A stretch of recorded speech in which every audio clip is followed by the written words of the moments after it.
Welcome to the Angler's Wisdom Podcast, supercharged by Amped Outdoors Lithium. Today, anglers fish longer. Today, anglers fish harder. Today, anglers rely more than ever on their electronics. It all comes down to catching more fish, and today, anglers rely on Amped Outdoors lithium batteries, period.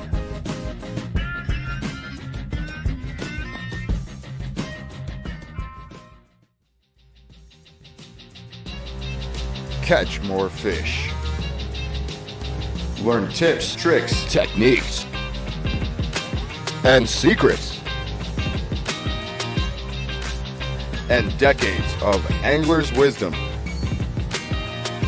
Welcome to the show. Oh, yeah! Yeah! Oh! Oh, that's a nice one. Yeah!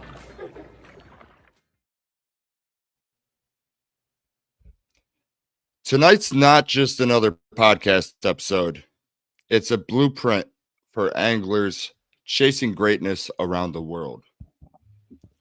What's going on, everyone? Welcome back to the Angler's Wisdom Podcast.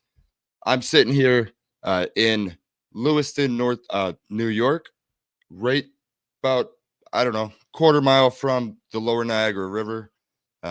Quick trip coming down here, so I think I got the internet worked out, and we should have a great show. I have a really good guest for you today.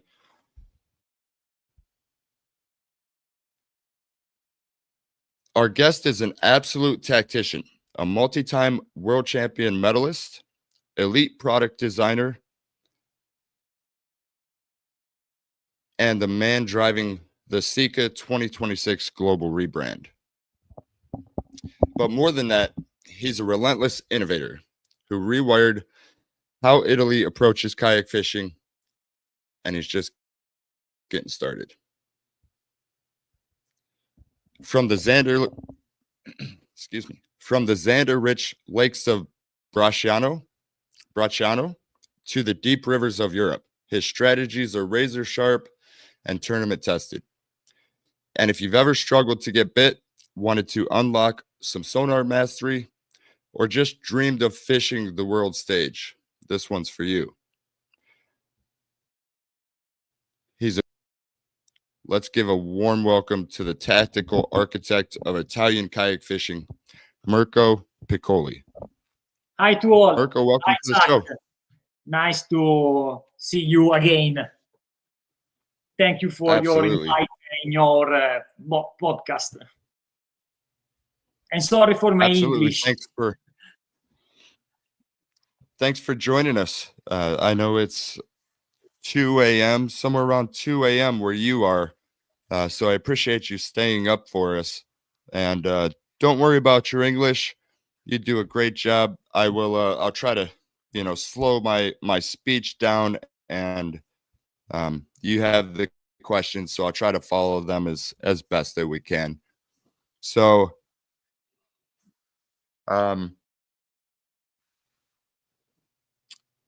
before the medals, before the sonar, before the Seika vision, there was a kid fishing in Modena. Let's rewind that story. What was the first memory of fishing in Modena with your dad? It is one of the clearest memories of my childhood.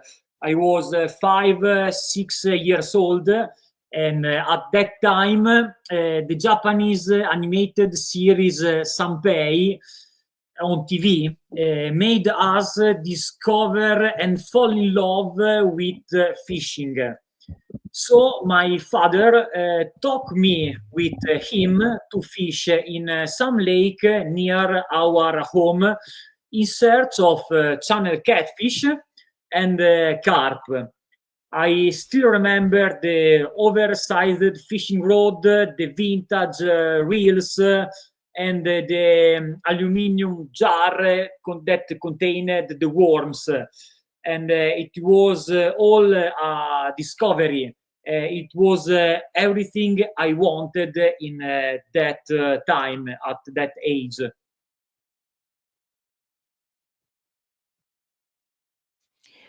That's pretty awesome.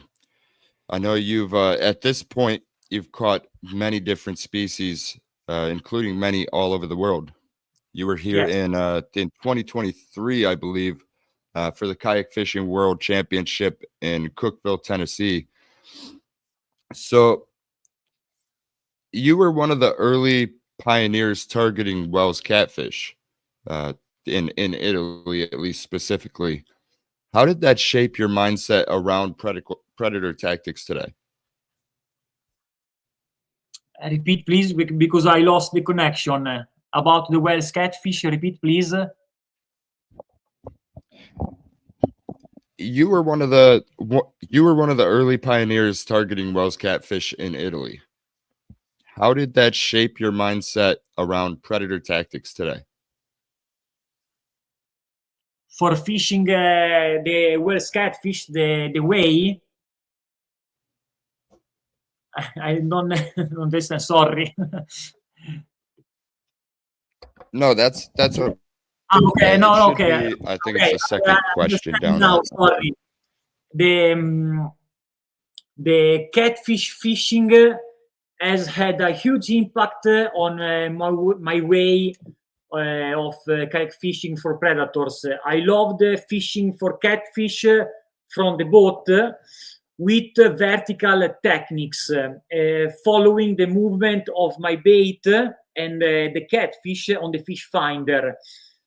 We were the forerunners of today's pelagic fishing techniques with the live scope, do you know? When I got into kayak fishing, I applied the vertical approach I use it for catfish to other predators, such as perch, pike, or zander, as your walleye. And the results were amazing because I catch easily a lot of fish, and is also thanks to my previous experience with Wells catfish.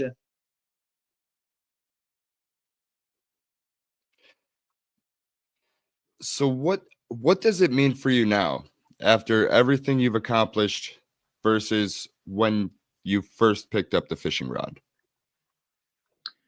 Fishing is everything to me. It's a lifestyle, it's a work, it's a hobby. Fishing was my lifeline when I was bullied by my classmates at school when I was young, for example.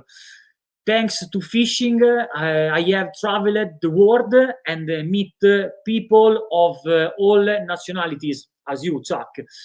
And fishing has allowed me to achieve important victories and represent my country in a lot of competition around the world.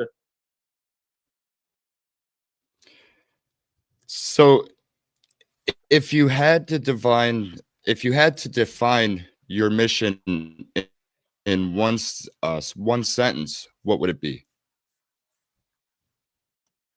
My mission is to live and promote sport fishing as an art of connection with nature, respecting the environment and the rules, cultivating passion, technique, and a spirit of sharing.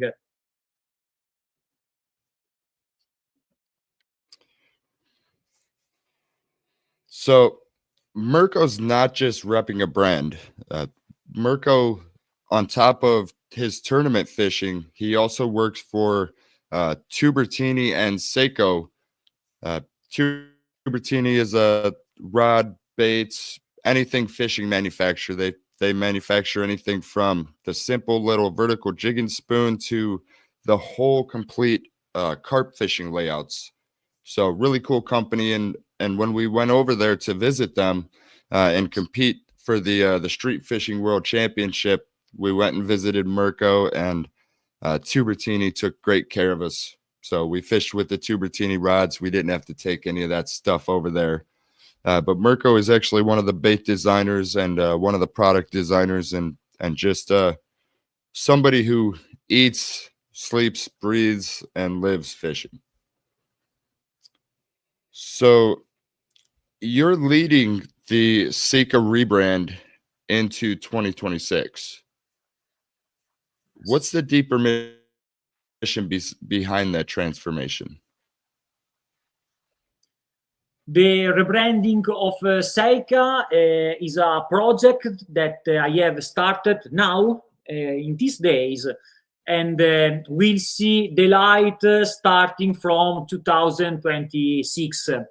The mission that I want to undertake with my collaborators is to create different products with a unique, strong, and precise identity, which represent and enhance the essence of each fishing techniques at its best. What are you doing differently in bait design, specifically for kayak-based predator anglers across Europe?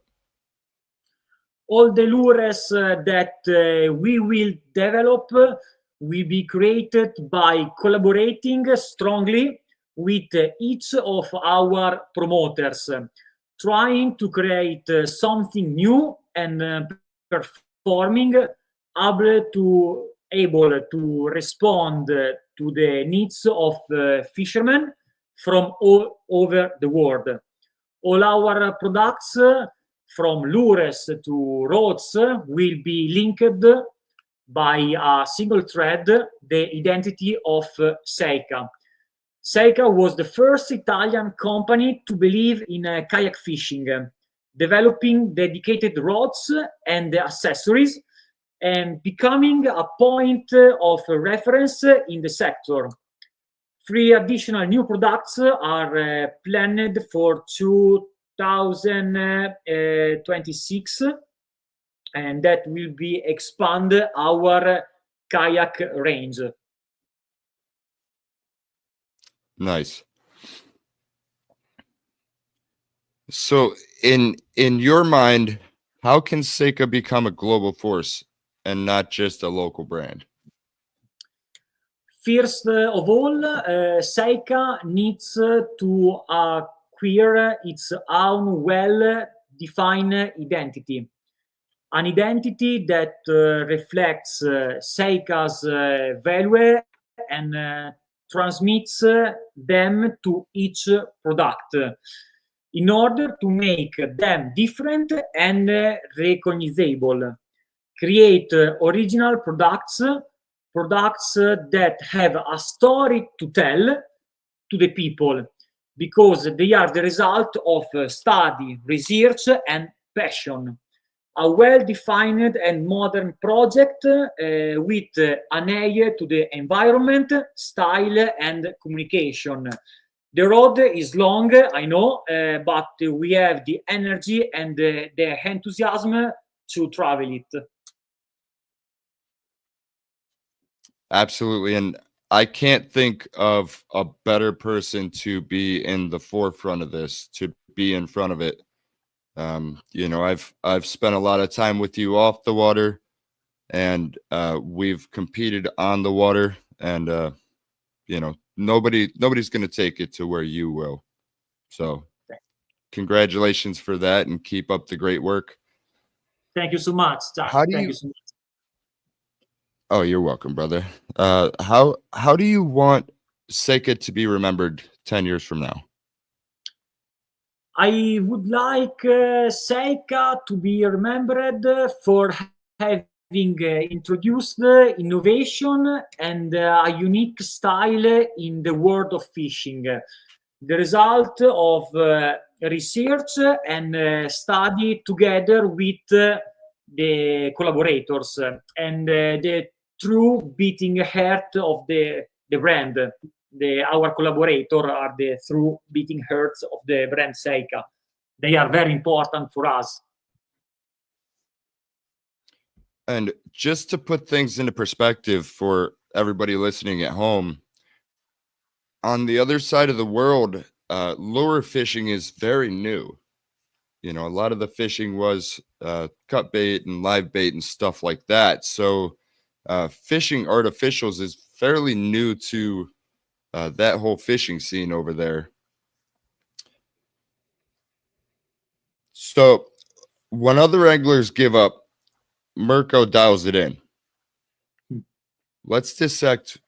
Let's dissect what you do when the bite slows down. First of all, I don't give up. Never. I keep fishing without giving up for a moment. And above all, without losing my head and concentration, because I'm sure that sooner or later the opportunity will come again. And I have to be ready to save it. It seems trivial things, but in competition, I see many participants giving up too soon or fishing without the right concentration. In Italy, we say calm is the virtue of the strong. And in the fishing is very important. So I think is that the difference.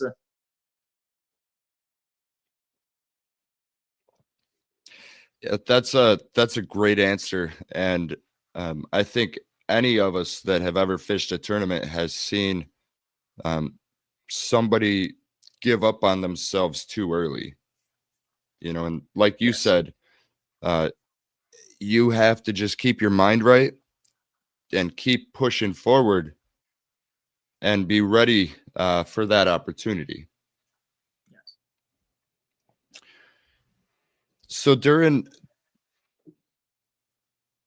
it's Bracciano, sorry. Bracciano. During the Bracciano. Good. Good. Bracciano. All right. Bracciano. During the Bracciano World Championship, was there a moment where your tactics helped you catch fish while others blanked? Absolutely, yes. I have seen my teammates panic because they could not catch in the short time they used to do when I had already caught all the valid species. Not because I am better, but because I am able to stay calm and not to get discouraged and continue to fish in the best possible way until I get the result. If you panic, you lose concentration, lucidity, and you fish badly. So the opportunity to catch fish are very few. Is all mental things.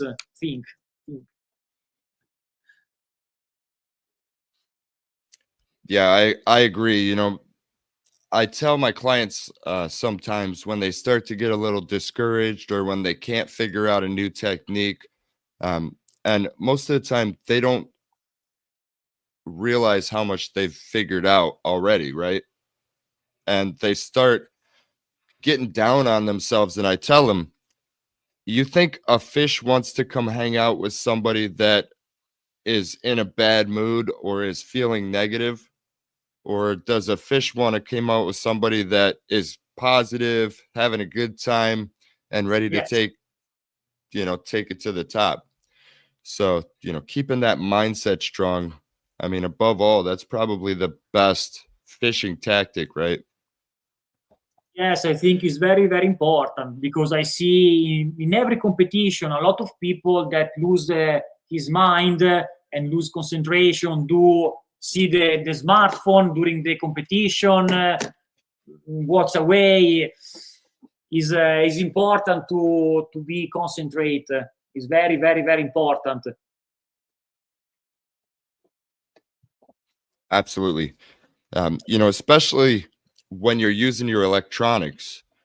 So yes, how do you use sonar differently in those moments to find those crucial strikes? I am a fish finder enthusiast. I have been using them since 1998, and I have appreciated all their evolution. I was the first Italian yachter to own the LiveScope Plus from Garmin, and consequently, I know how to use it very, very well. Set it in the best possible way and adequately manage the research and fishing phases. On my kayak, the fish finder is installed laterally as close as possible to me, because I continuously change the parameters to always have the maximum definition on the monitor, the maximum readability, and therefore a greater possibility of presenting my bait in the correct position to catch the fish. Is very, very important, this setup for me. That's that's taking things to the next level, knowing your electronics to that depth to be able to make those adjustments on the fly. And I think that just comes down to that focus and the concentration, right? And if you focus and you concentrate, you start putting things together, and you remember these things so that you can make those changes on the fly and maybe see what everybody else isn't. What's the biggest life lesson you've taken away from fishing when no one else is catching? The most important lesson I learned is that often what separates us from achieving a goal are only our mental limits.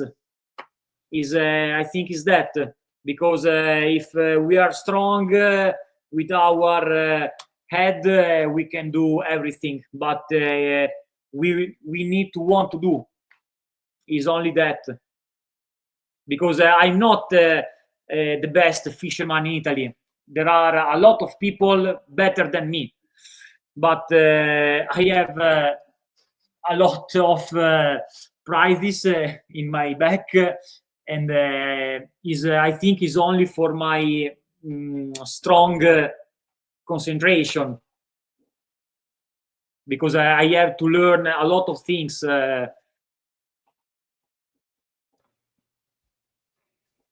Yeah, I would agree. It takes you to a totally different level of things.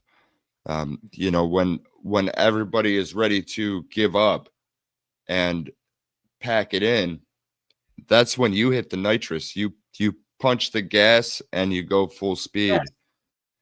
And for example, last week I do a competition for sea bass in a lagoon, and I had 0 catch until 1 hour to the left to the finish of the competition. A lot of people come back to the side of the lagoon. They give up. I stay here in fishing, and I catch in 10 minutes 2 sea bass. In 10 minutes, 2 sea bass. Some people go already away, and I reach the 5 position in 10 minutes of fishing, 1 hour from the finish of the competition. It was my concentration and my idea to stay here and cast, fishing. First of all, I catch, and it was. That's a great life lesson for all of us, I believe, because it's very easy to unintentionally give up on yourself in that type of situation. I have an hour left. I'm not going to catch a fish. Well, I forget who said it, but whether you think you can or you think you can't, Yes. You're right. It's all about the mindset, you know. It's a mindset. Yes, it's all this. From Portugal to Sweden to Bracciano, Mirko's worn his nation's colors under pressure. Let's unpack that weight. What does it feel like to represent Italy at a world championship? It's a unique feeling, especially when you hear your national anthem and you're wearing the blue jersey with the tricolor flag. Since you were a kid, you've seen sport champions wear that jersey to represent their country all around the world. And now you're wearing that jersey, and it's a dream. It's a unique dream. It's fantastic. Yeah, it really is. You know, I didn't realize the true depth of it until I really got there. And, you know, you have that pride from wearing your nation's colors and representing your nation on the world stage. But when you look around at all the other competitors from all over the world, some of the best fishermen in the world, you know, it puts everything in perspective. Yes, I love my country. You love your country. Everybody loves their country and they want to support it. But, you know, it's like Miguel said in Portugal when we first met in person at the Kayak Fishing World Championship, we're competitors on the water only. Off the water, we're family. And that's the difference with the... I totally agree. For me, it's a pleasure, for example, when you come to Italy for the street fishing world championship, I was very happy to meet you and all the USA team. For me, it was a pleasure because I know you, I know all other angler, and for me, outside the field of the competition, we are all friends, we are all anglers. So I think it's the best way to connect all the people from around the world. And I think it's very, very beautiful, these teams. It really is. You know, you create that international fishing family. And for everybody listening back home, let me tell you what Mirko did for us. So he's on the Italian kayak fishing team, which obviously is connected to the Italian street fishing team.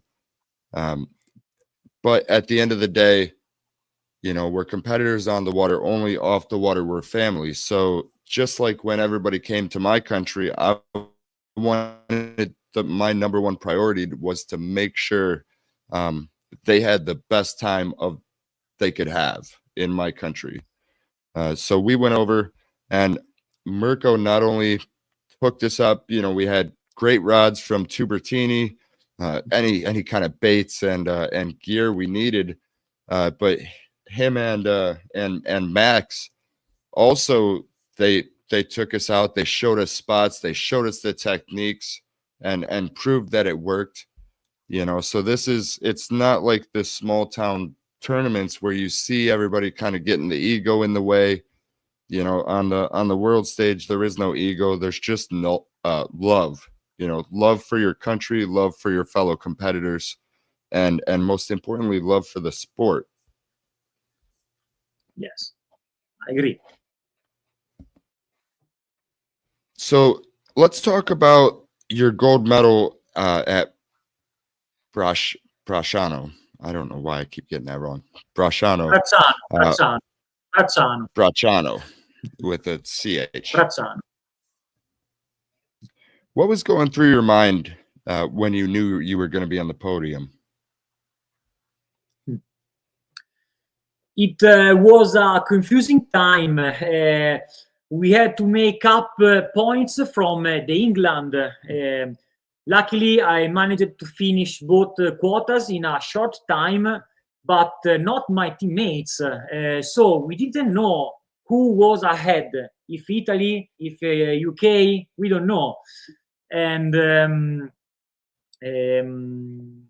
back on the shore, our captain was sitting silently on the shore with his hand over his face.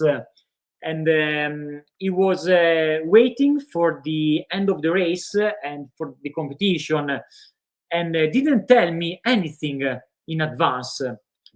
Then from the building where the judges were, we saw our staff running toward us, shouting, "We are world champions!" With a 1 point advantage gained in the last 10 minutes. And at that point, I didn't understand anything anymore. It was only a great moment with my teammates. It was fantastic, a very, very big emotion. It's difficult to explain because if you don't live it, you can't understand because it's crazy things. We're world championship, wow. The first in the whole world. Is incredible. It's a very, very big really emotion. Is. You know, and it's an incredible accomplishment, but it's not something that doesn't come without decades and decades of intense hard work and focus. You know, but it's even at that point, it's hard to feel like it's real, right? You got to pinch yourself to make sure it's actually, am I dreaming? You know, but it's life-changing. Yes. Maybe you realize something when you have this and all the medal, when you have this in your neck and you hear the anthem in the final celebration, maybe you can realize something, but you need some time. It's strange. You don't have a very, very real idea about what's happening. I agree. It's one of those things where you continue to grow from it and you continue to pull from it along the way. You know, I guess what it is the more that you get those opportunities and the more that you're successful, you know, not just with trophies, but in life in general, the more humble you become, and that unlocks some new lessons, you know, from some old adventures, once in a lifetime adventures. So from your experience, how does the kayak fishing scene in the USA differ from what you see in Italy and Europe? The fishing in USA is one of the most important sports, I think. Spectacular competition, live TV, millionaire prizes, many fans of all ages, even in the kayak fishing.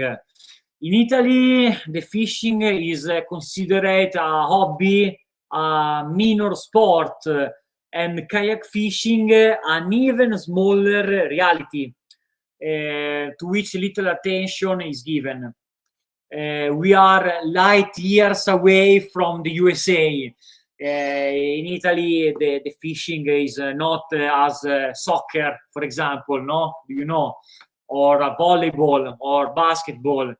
Fishing is not a very real sport, it's an hobby.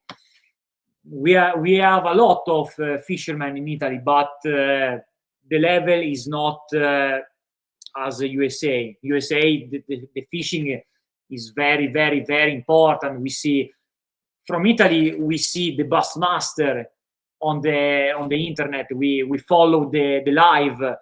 We see the competition. is another world, and for us is very, very beautiful see this level of fishing in the USA, and it's a dream for us.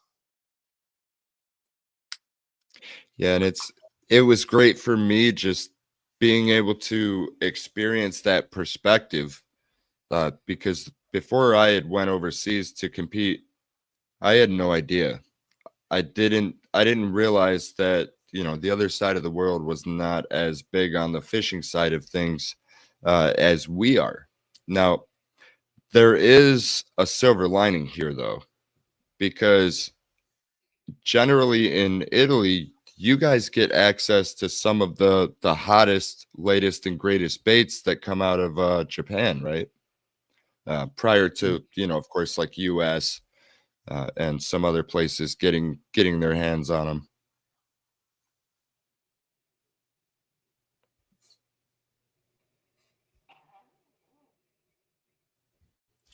I don't hear the question. Sorry.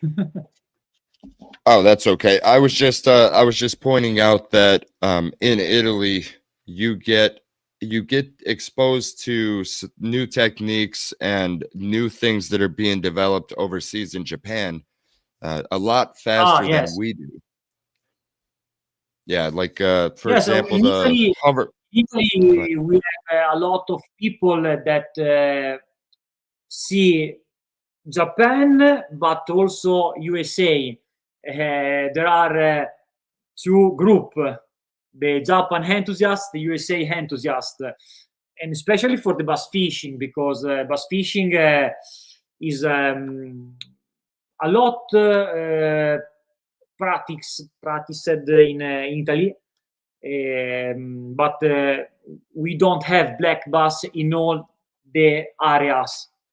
Are concentrated in the north and in the center, for example. So we don't have a lot of bassmen in Italy. But these people are very focused on what happened in USA and also in Japan. So are very, very strong because they study a lot.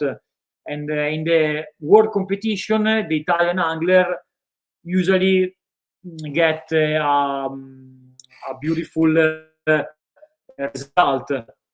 Also by boat, for example, we win the last year. The Italy team wins the individual competition. Last year in Portugal, the same couple of fishermen wins. So we are strong. We are little, but strong. Absolutely. So what do you feel that international tournaments or international competitions teach you, not just an angler, but also as a leader? Having the opportunity to participate in this competition allows you to understand the technical skills are not the only necessary ones.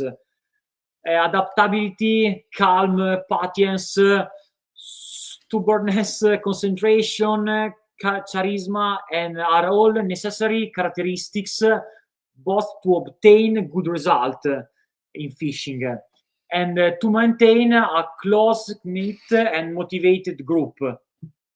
Is not only techniques in this competition. There are a lot of other things important. Because I'm not I don't know everything, every techniques, I don't know. But other parts of me balance the techniques. Right. You know, and as humans, we're always learning, right? It's always important to accept that I don't know maybe this, right? So it's an opportunity to learn and to grow and to uncover some new things. Yes, I think it's a very, very good opportunity go in the world for fishing because you learn new techniques, new setup, and these things you can apply also in Italy. And maybe in Italy, this type of technique are not used. And if you use in Italy, you catch a lot of fish because it's a new way to fish. So for me, it's very important to go around the world for fishing, and I love it. I travel a lot in Europe, a lot of time in Spain. I go to France, I go to Slovenia, Sweden, Portugal. I love it. Also, USA. It was difficult, but I love the environment, the moments with you, with all the other fishermen. I love it. It was a very, very great experience, and I hope to do another time. Oh yeah, there'll definitely be more. I know that.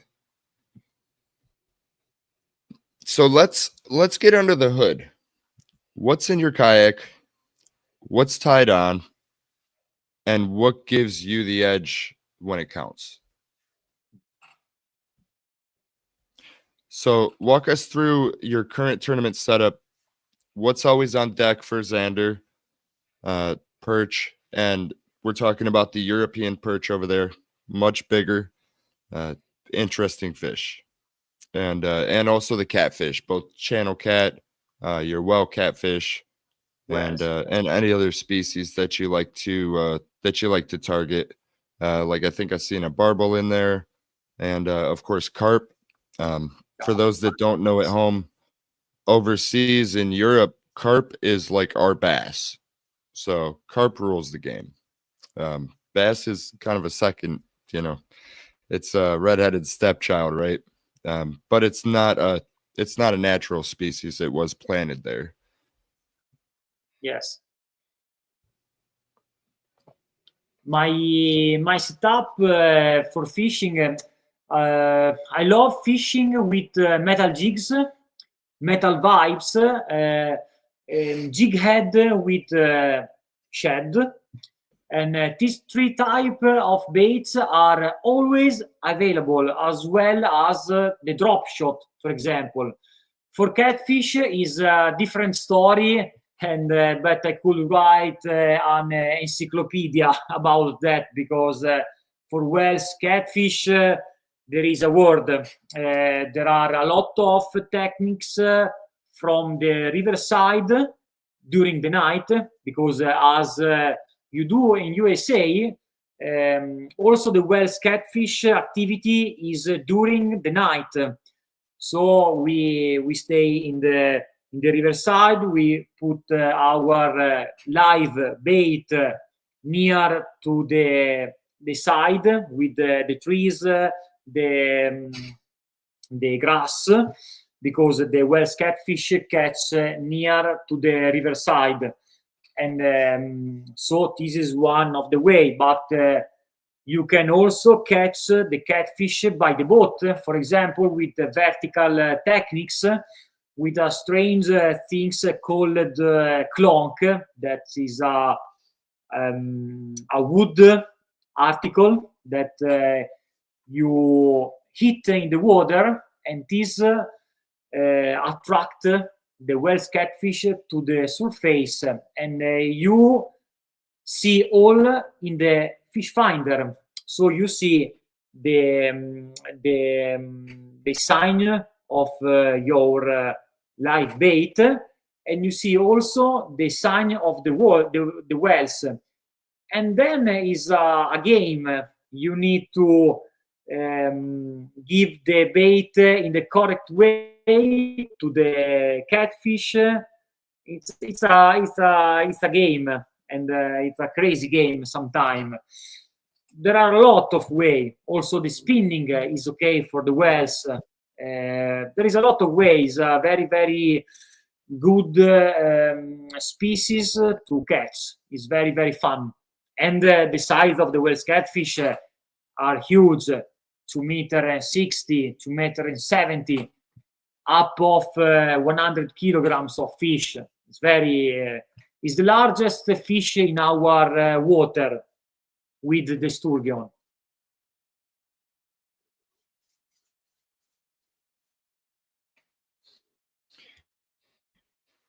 Yeah, I know the Wells catfish is definitely a bucket list fish for me, and I spent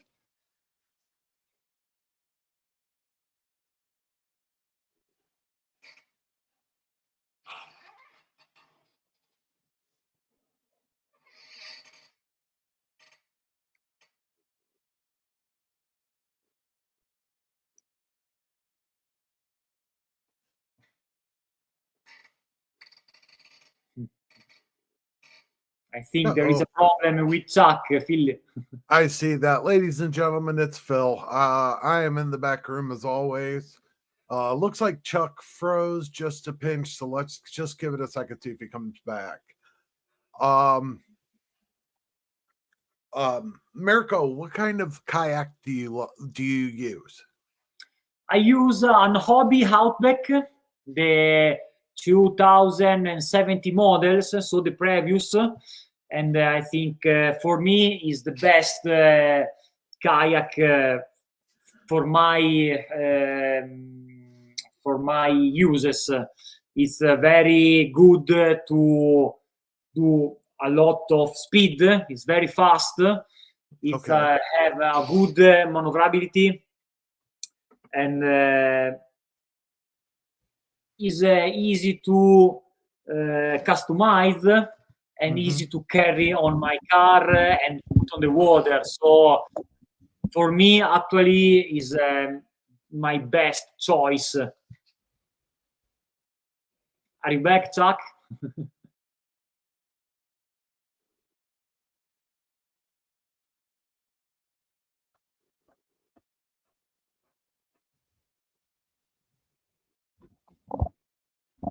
Oh, there we go.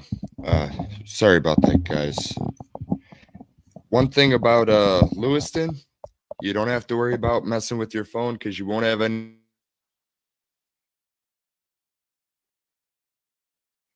Freeze again. Sonar strategy. How do you adjust based on fish responses? And I'll elaborate on this a little bit. When I was in Portugal, oh, there we go. When I was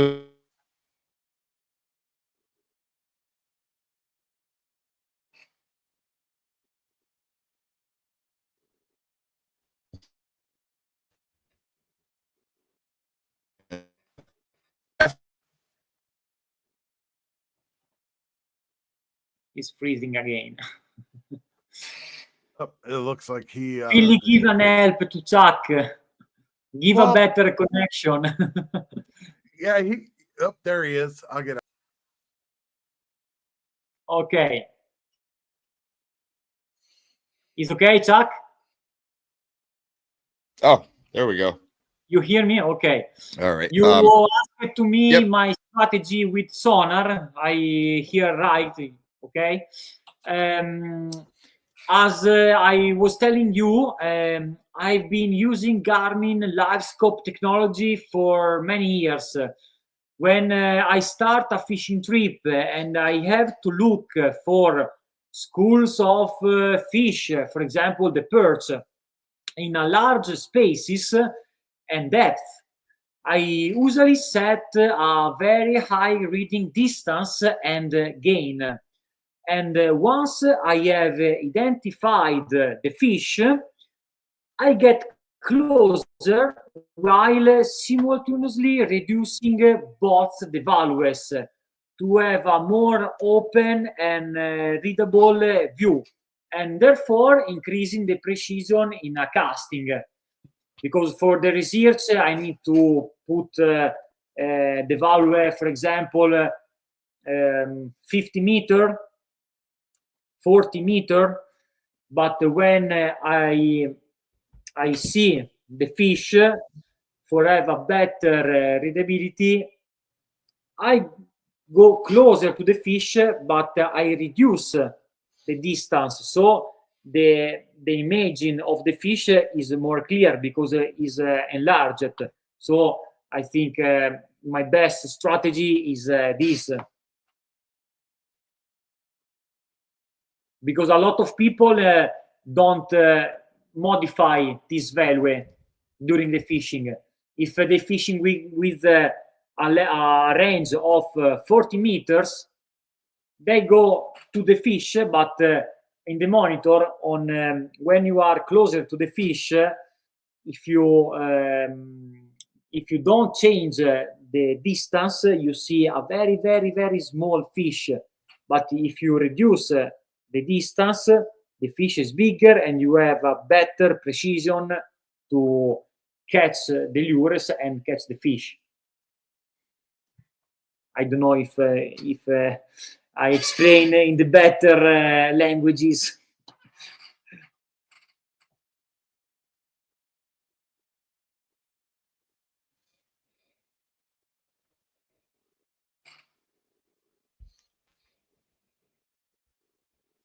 Are we back? I'm sorry about this. I don't know why this hotspot is having issues, but it's working now. What about, so when we were in Portugal and I had never fished for Zander before, I was trying to fish for walleye, technically, which are more aggressive. And I think it was like day 2 of practice or day 3 of practice. Andy Dugan came up to me at Saber Pesca, the bait shop. He said, "Chuck, what are you doing with your rod?" You know, because I'm over there kind of jigging, giving it a little bit of action and flutter. And, you know, I'm just doing what we do for walleye, right? And he said when he's watching the active target, the live scope, he said as soon as you move that bait, that Zander in Portugal was like, nope, too much work, and it would take off. Is that common across the board with Zander in your opinion, or do you think that was something specific for Portugal? So I love fish Zander. When I go to the World Championship in USA, for example, I use the same way that I use in Italy, for example, for catch Zander. The metal jigs, for example. I don't know if in USA you use metal jigs for catching Zander. I tried in USA and I catch 2 walleye, for example, during not during the match, during the competition, but in the days before, in the training day. In the training day, I catch 2 walleye with the same way that I use in Italy. In Italy, we fish also with jig head and shed, for example. In Portugal was different, and there was a discovery also for me, because when I see during the practice day the UK people, the UK angler, fishing in very, very, very deep water, I asked to me, why are in so deep water? Black bass, not for sure. So they are in that deep for looking for Zander. And before I go to Portugal, I talk with my teammates about Zander and what kind of fishing for Zander using in the north of Europe. And he told to me, pelagic fishing, see this video about pelagic fishing. I see this video, and they use very, very large shad and a lot of weight in the jig head. They see the fish. They see the fish in the live scope, and they cast the lures in the lure in the water and control the movement of the lure to have the better presentation for the thunder, and is the same way I used for the Welsh catfish in Italy a lot of years ago, when live scope doesn't exist, and it's the same way, the same presentation. So in Portugal, I tried during the training day. I try and I catch immediately the thunder in this way, and I discovered the pelagic fishing here in Portugal, and I love it. It was incredible, and during the competition days was the technique that permit us to achieve the third position, the bronze medal, because we understand that type of fishing, and we do that. And another things, I during that days I discovered another things. The thunder going activity in 1 hour, when the temperature of the waters go up the 17 degrees. Under the 17 degrees, they doesn't attack the lures. When the temperature grown, they go in activity, and we had 1 hour to catch the thunder, because when the temperature go down, they stop activity, and we lose also Chuck again. Oh, that's all right. We're Really, here. the connection of Chuck are very, very bad. It's a hotel connection, dude. I'm telling you. Where do he live? He lives. Lake Erie. Eccolo. Sorry about that. But go ahead, continue. Connection is bad, I didn't hear what you said. What'd you say? No, the connection, your connection, internet connection is not good today. Yeah, it's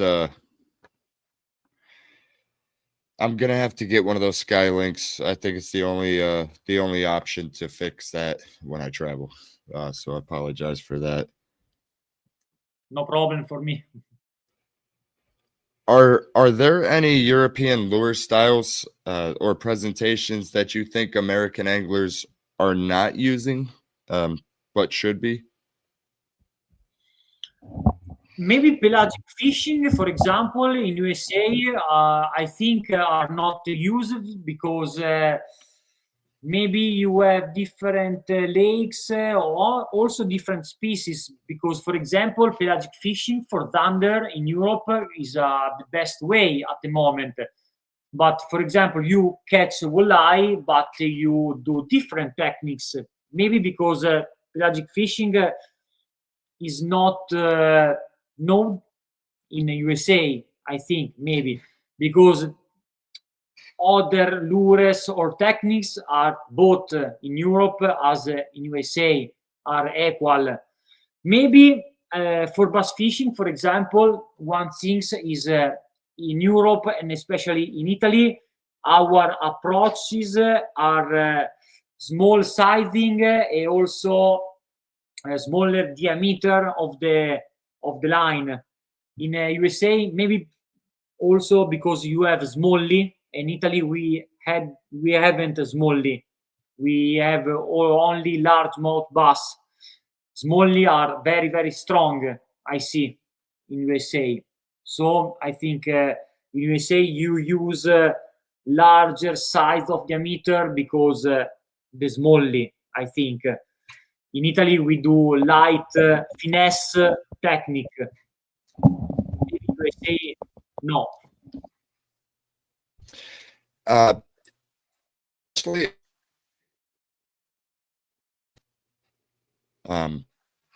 pelagic fishing, is not as widely known, and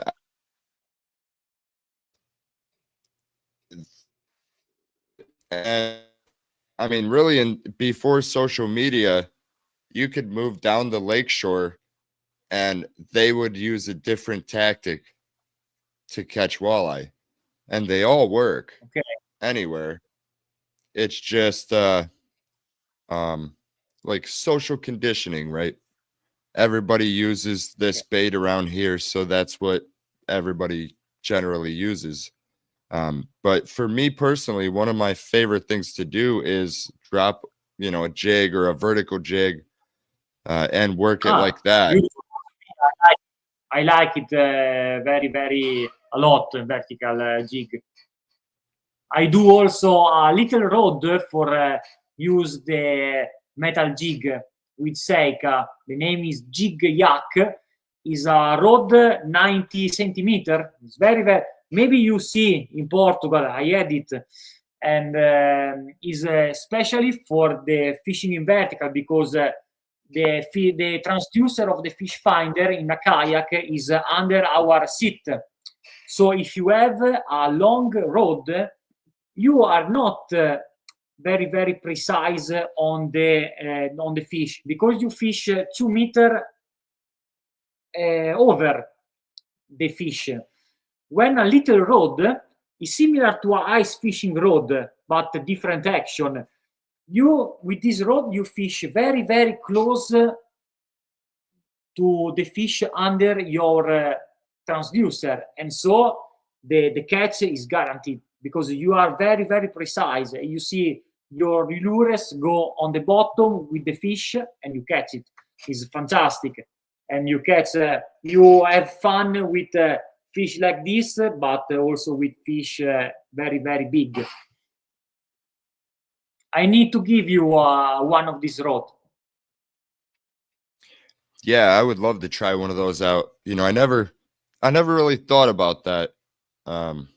Probably because we don't have short rods like that, other than the fish hawk rod, which is basically just to run a sensor to give current speed. Okay. So that would be interesting.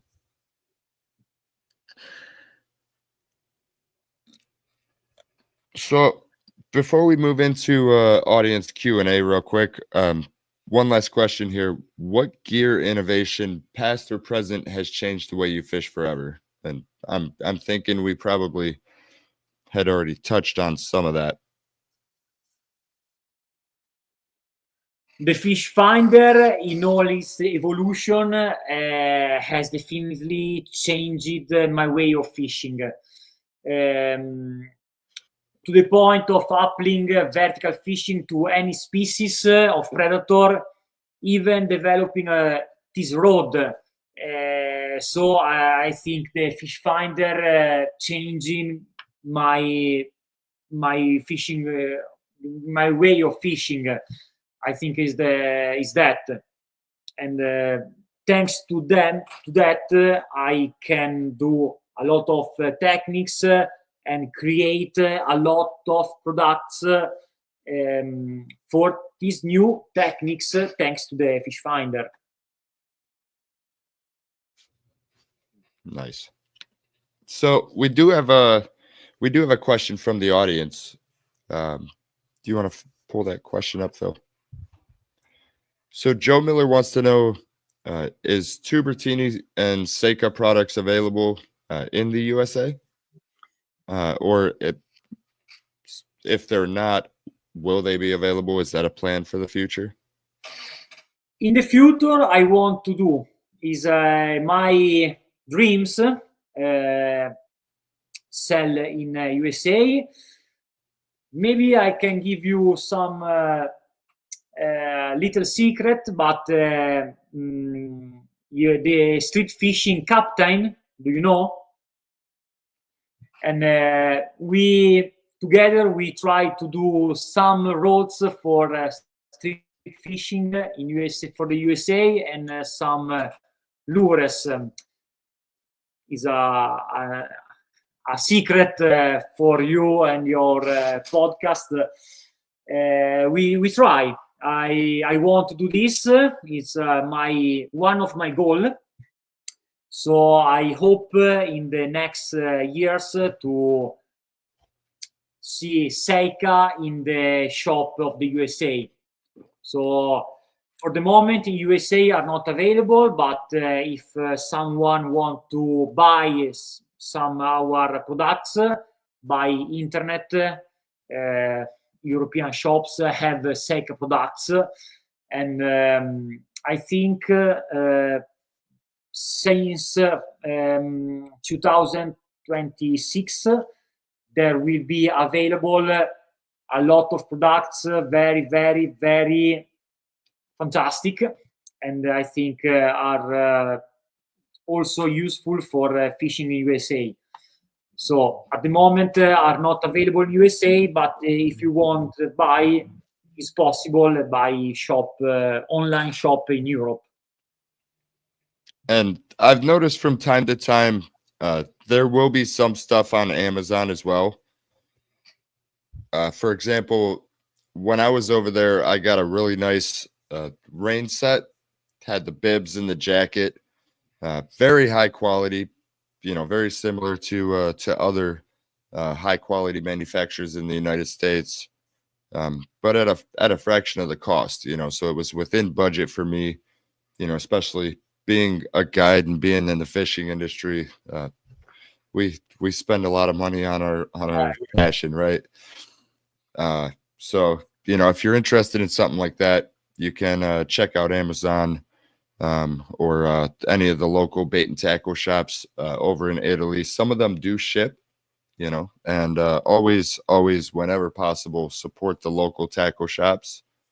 The Amazon stuff is more of a last resort, because you want to think, when we were growing up, we went to the local bait shop, the local tackle shop, and that's where we learned. That's where we met our mentors, so just think how negative, how bad it would it be if those tackle shops didn't exist. So just think about that. Whenever I travel, I always make it a point to try to spend some money in that local tackle shop. At the end of the day, they're the ones that are supporting the community and that fishing. So it's a good way. In any case, if there are some shops that are interested in Seika products, we contact me. Not a problem. We are happy to give him.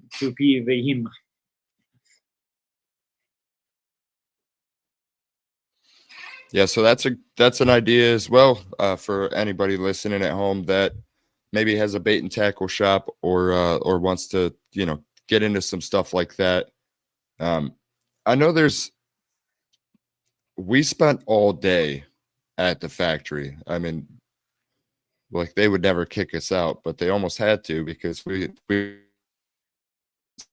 it was a ground, and then they had a big so definitely check out their stuff. You can go to their website, Tubertini high quality, I believe, tubertinihighquality.com. Yes, Tubertini.it is the name of the website. But soon there will be also Seika website dedicated for the spinning. So it's my project. It's one thing to do, and as soon as possible we will have the Seika website, because it's important to have, because Seika will be an identity, will have an identity. It's different from Tubertini. Tubertini is pole, long pole, Bolognese road, sea fishing. Seika is spinning, is vertical jigging, is street fishing, bass fishing, predators fishing is a different. So one of my goal is give a very unique and precise identity to the Seika brand. And from the next year, I think this identity will be shown to all the people. That's so exciting. You know, I'm so happy for you, Mirko. Thanks. I when I seen you on the water, you know, I got to see what kind of a person you were and how intense your passion was. But when I came to the Tubertini factory and I visited you at work, and seeing your passion there, you know, it was just it's pretty easy to see why you're doing what you're doing and growing the sport and, you know, taking on these big responsibilities and big challenges to, you know, blaze some fresh new trails. You're leading the way for, you know, current and future generations over there as well as around the world.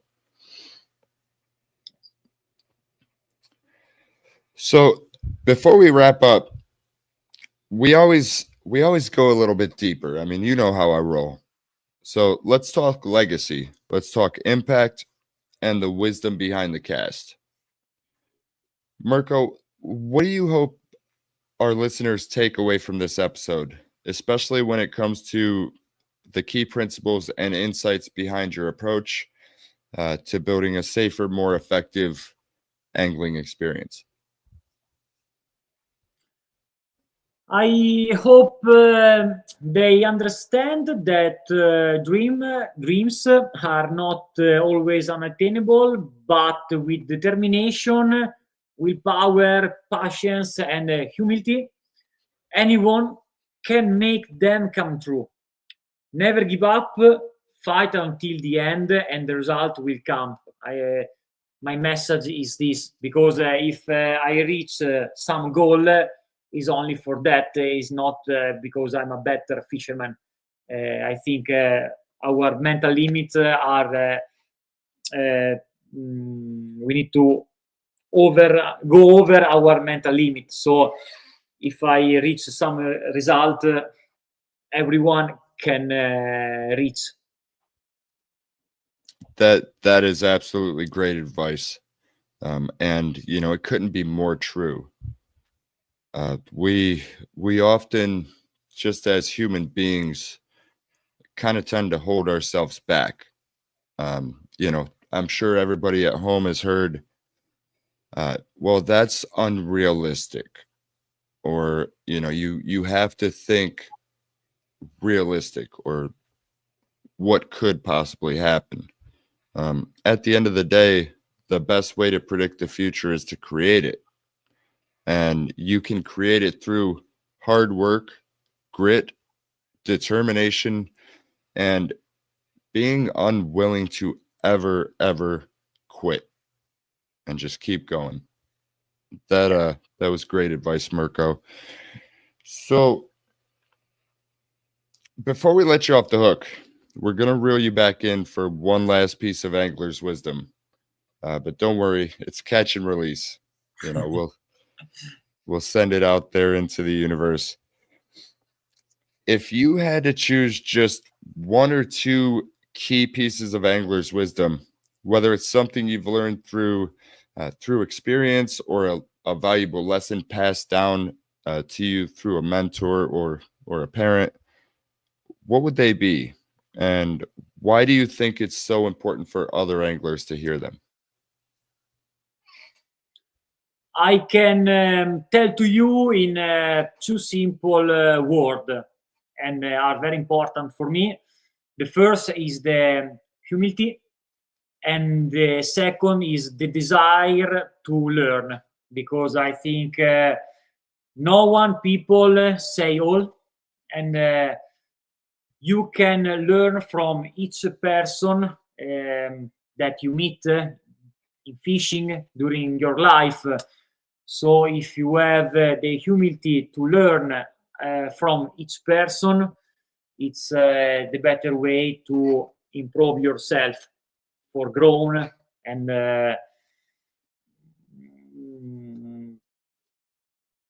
go improve yourself. So is this. Absolutely. You know, that right there, that's what this show's all about. You know, not just the tactics, the techniques, the locations, but also the mindset. because, the mindset is really the most powerful and sometimes most of the time underutilized tool available to us. Whether you're learning to adapt when the bite disappears or chasing excellence across the borders, that's the mindset we live for.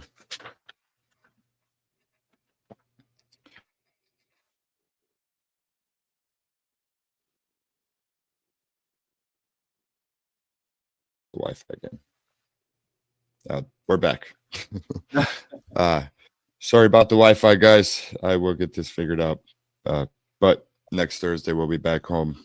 Good Wi-Fi. Mirko, thank you for not just sharing your tactics, but also your heart, your vision, and your legacy. And to everyone watching at home, apply it, share it, pass it down to someone who needs to hear it, because this wisdom doesn't stop here. It casts forward. If this episode fired you up, make sure you're subscribed and share it with your fellow angler who's also chasing legacy. This is the Angler's Wisdom Podcast, where fishing is life, but safety comes first. We'll see you next Thursday.